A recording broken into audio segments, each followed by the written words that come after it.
Bueno, se cortó de repente el anterior porque se cayó internet, circunstancias que hacen difícil a veces, me quedé hablando como 10 minutos más hasta darme cuenta, eh, pero bueno, seguimos. Decíamos, se trasladan entonces las producciones de los países centrales a los países dominados, especialmente estos eslabones de la producción que ya empiezan a quedar avejentados, que no son, digamos, los que agregan más valor, o que eran muy contaminantes, esos procesos se van trasladando a las regiones periféricas, y de esa manera además se garantizaba la compra de bienes de producción que será en los que se empiezan a especializar los países centrales durante esos años. Las industrias que producen industrias, las industrias que producen máquinas. Obviamente son productos, se tratan de productos con muchísimo mayor valor agregado que los bienes de consumo y que por lo tanto profundizan la dependencia, ya que los países dominados no tienen forma de traspasar el tremendo umbral de capital y de conocimiento, de tecnología, que se necesita para poder realizar ese tipo de producción de medios de producción.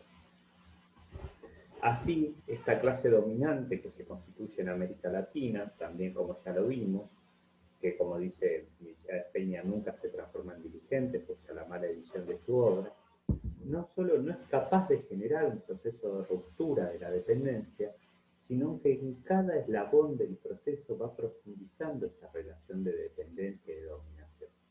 transformándose hoy ya en un agente casi directo del capital financiero mundial, con un Estado que fue delegando cada vez más atributos claves de su soberanía, como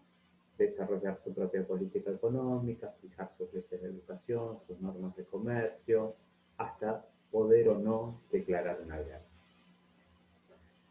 El proceso del populismo encuentra un límite bastante rápido, decíamos, y es cuando el capitalismo justamente comienza a encontrar sus límites en el desarrollo en extensión en la estructura económica social de los países latinoamericanos. Esto se genera fundamentalmente por dos límites con los cuales se encuentra este proceso.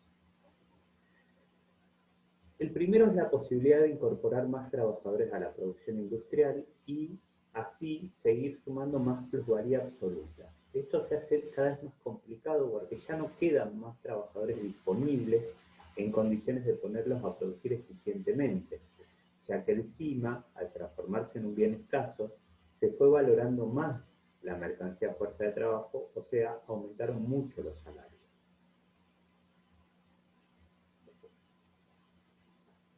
El otro límite es que el consumo de la población encontraba justamente una limitación a su capacidad de crecimiento por la inevitable contradicción que existe en el capitalismo entre la apropiación individual y la producción colectiva. Se produce cada vez más, pero no se distribuye la riqueza en la misma medida. Entonces es más difícil, empieza a ser cada vez más difícil asegurar la realización de las mercancías, la venta de estas mercancías ya producidas. Se comienzan entonces a observar los primeros síntomas de la crisis. Para el caso particular de Argentina, por poner un ejemplo, ya en 1951 y en 1952 ya empieza la crisis.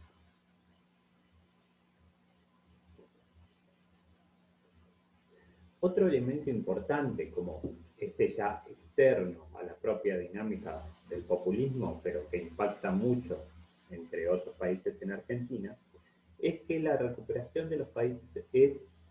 que ya había iniciado la recuperación de los países centrales luego de la Guerra Mundial y a partir especialmente del Plan Marshall que pone en marcha Estados Unidos para recuperar el capitalismo en Europa Occidental y frenar la posibilidad del avance soviético o de posibles revoluciones comunistas en estos países. De esta forma, los altos precios y la gran demanda de productos alimenticios que Argentina venía vivenciando positivamente en los años anteriores, encontraba un límite y a la vez empezaba a caer, con el consiguiente cierre de ese excedente agrario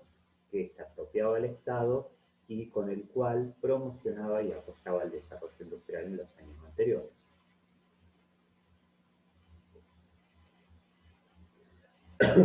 En Argentina, esta crisis tiene un hecho muy interesante,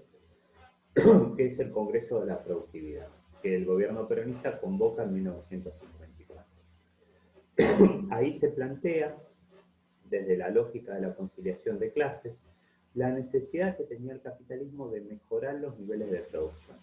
Los lemas del Congreso son producir, producir y producir, y del trabajo a la casa y de la casa al trabajo. ¿Cuál es el problema que vivía el peronismo en ese momento? Bueno,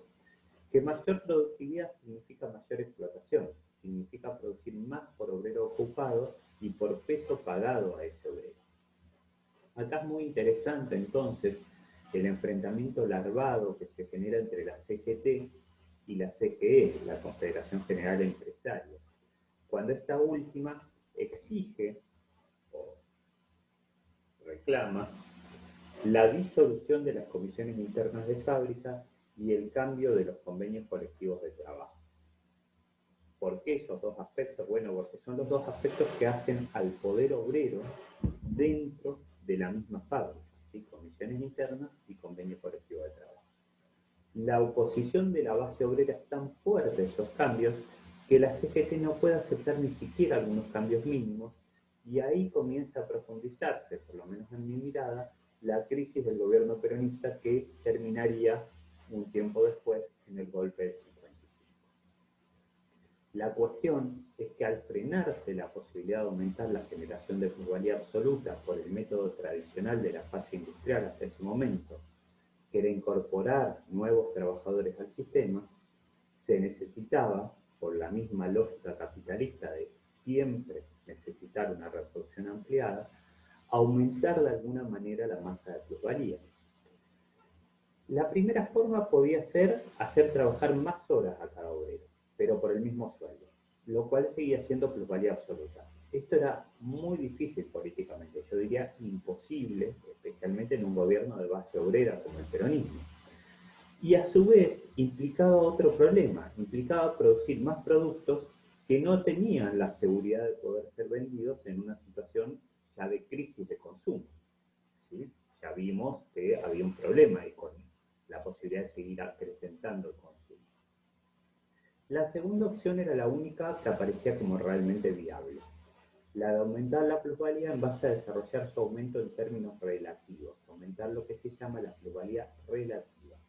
En definitiva, aumentar la explotación de cada obrero, haciéndole incrementar su productividad, bajando su salario, acrecentando, intensificando el ritmo de trabajo y generando una cierta masa de desocupación para poder negociar salarios en mejores condiciones por parte de los empresarios, y empeorando las condiciones de los obreros, claro está. A esto se lo denomina plusvalía relativa. Es cuando se extrae mayor cantidad de plusvalía global con las mismas o con menos cantidad de horas de trabajo hombre global,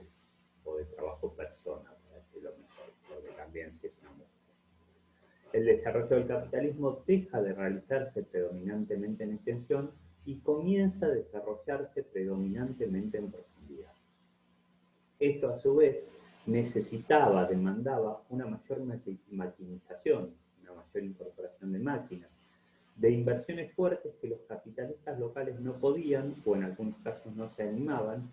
a hacer por sí solos, y así también se empieza a plantear con más fuerza la necesidad de incentivar con políticas de privilegios a la inversión en el país de las empresas transnacionales, algo que van a ser los gobiernos posteriores al peronismo, los que emergen del golpe de Estado y de las elecciones con el peronismo proscripto, especialmente el desarrollismo de Frondizi, 58-62. Todo esto llevaba a una precarización de las condiciones de vida de la masa trabajadora y a una progresiva centralización de la riqueza y la propiedad. Claro, todo esto, este programa, era muy difícil, yo creo que imposible, realizarlo bajo un gobierno como el peronista, cuyo discurso, cuya alianza social y todas sus instituciones, siempre insisto en esto de las instituciones, ¿no? Las instituciones están diseñadas en función de una política, estaban organizadas de acuerdo a las necesidades del capitalismo en otra fase de su desarrollo. Era un gobierno de base obrera, ¿sí? Aunque no de dirección obrera, pero sí de base obrera. Por eso, las fracciones de la clase dominante que apoyaban al peronismo comenzaron a retirarle el apoyo en búsqueda de otras alianzas sociales que pudieran generar los cambios sociales que esas fracciones de clase dominante necesitaban para seguir aumentando sus ganancias. Ahí encuentro yo el germen del desarrollo de la consolidación en nuestro país del dominio del capital financiero, que empieza en el año 55, lo digo así porque es un proceso largo, complejo, cargado de resistencias populares, de luchas sociales, de idas y vueltas, pero ahí empieza, y del desarrollo en profundidad del capitalismo con sus terribles consecuencias que en Argentina se sienten especialmente a partir de los 70, de pauperización, o sea, empobrecimiento de la población, centralización de la riqueza, desalojo de la población de territorios sociales, o sea, la población empieza a perder posiciones, empieza a perder territorios sociales que controlaba. Acuérdense que no solo hablo acá de territorio en términos